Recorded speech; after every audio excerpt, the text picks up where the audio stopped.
Abhijit Dipke cockroach जनता पार्टीच्या यशानंतर सध्या देशभरातल्या घराघरात पोहोचलेलं नाव।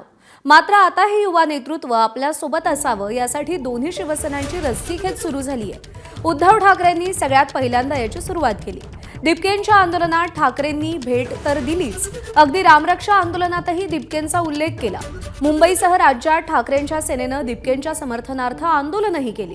दिपके आणि ठाकरेंची ही जवळीक पाहून आता शिंदेंची शिवसेनाही पुढे सरसावली आहे। शिरसाटांनी आंदोलन यशस्वी झाल्यावर लगेच दिपके कुटुंबियांची भेट घेत ते नातेवाईक असल्याचं सांगितलं, तर बच्चू कडूही दिपकेंची भेट घेऊन आले, चक्क पेढाही भरवला।